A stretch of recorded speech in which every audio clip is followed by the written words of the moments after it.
Hey everyone, it's Jacob. I am not at my house. I am on the road with my good friend, Danny Hines. Hello.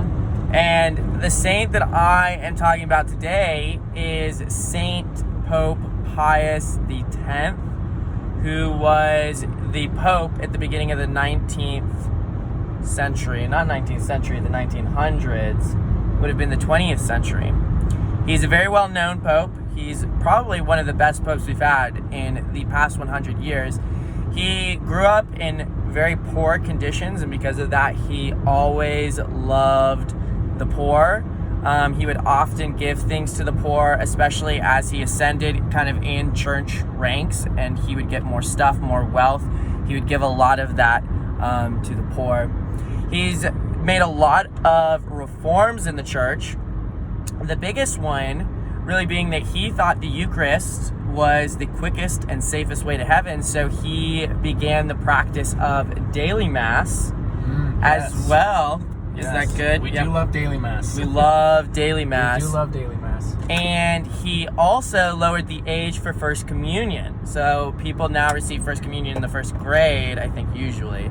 And that is because of Pius X. He also did a lot of reforms for catechesis because he was Pope.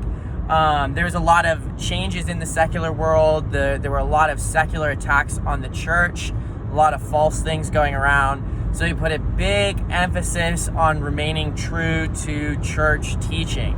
So because of that, he made Thomas Aquinas mandatory to study by every single seminary. If you're in seminary, you're studying Thomas Aquinas. He also created a universal code of canon law. Do you like the code of canon law? Oh, yes. Very much so. We love canon law. I have a big book of canon law that I use, and it is very helpful just because there was a lot of confusion at the time he was living. So he was like, we're going to compile everything into a very cohesive kind of universal code. Yeah, it's quite helpful today, especially like if you're living or working in like a secular environment and people have questions about like the nuances of the faith. Canon law is a great place to refer to, like to answer those questions, like the catechism and canon law, and people who are experts in that. So like there are canon lawyers actually. I know a couple.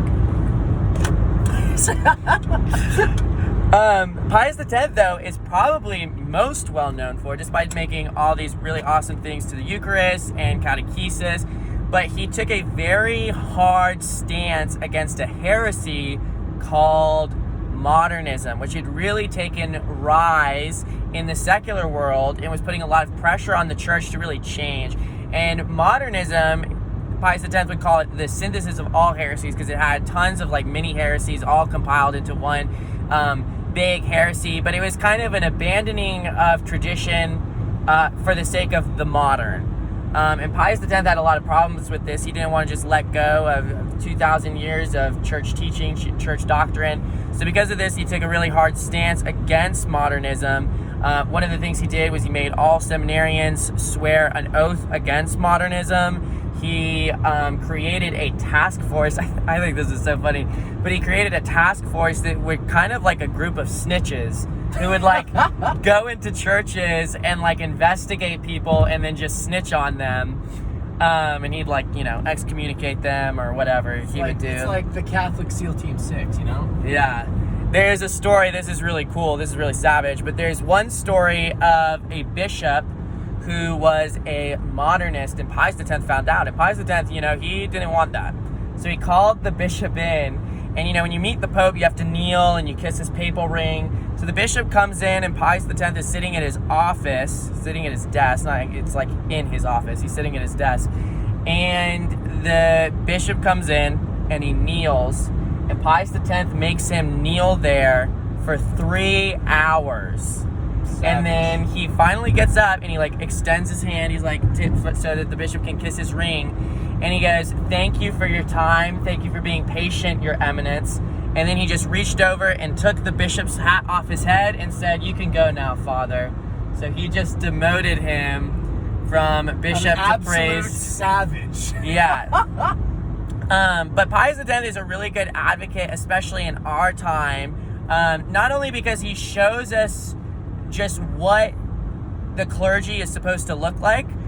He shows us what a true pope and a holy pope looks like, a real saint on earth guiding and shepherding the church. But he also reminds us of the importance to stand firm in the truth of Jesus Christ. Absolutely, yes. We live in a time where the world kind of wants us to go one way. And it's very easy for us to be swayed by the worldview of the world, of the secular world. But for Pius X, he lived in a time where the world was putting a lot of pressure on the papacy, on the Vatican. The whole world was changing. The monarchs were going. The Vatican was losing the papal states. Everyone wanted the church to kind of get with the times. But Pius X knew that the truth of Jesus Christ was eternal. It's unchanging. And because of that, he thought it was worth defending. It reminds me, there's this one story in the Bible of Jesus where Jesus is talking about the Eucharist. And all the people who are listening have a really hard time with this teaching. They literally even say the words like, this is a hard teaching. Like, who could believe this? And because of that, almost all of Jesus's disciples leave. Almost all of them. All except for the 12. And it's like kind of a disheartening moment because it's like everyone's abandoning Jesus because they can't accept like what he's preaching. But then there's this very intimate moment between Jesus and the apostles where he turns to the apostles, he says like, are you guys going to go too? And Peter says to him, Lord, to whom shall we go? For you alone hold the words to eternal life. And Pius X, he believed that Jesus held the words to eternal life, and that was worth defending, that was worth fighting for, that was worth protecting and standing up against all the forces of the secular world to maintain for himself and to maintain in the church. And it's a good practice for each and every one of us to live by when we have a hard time standing in the truth, or we're having a hard time accepting one of the doctrines of Catholicism, praying for Pius X's intercession to help us have that courage, help us to have that bravery, to stand firm in the truth, to defend the truth, to uphold the truth, and to accept that truth within our own hearts as well. So, Pius X, pray for us.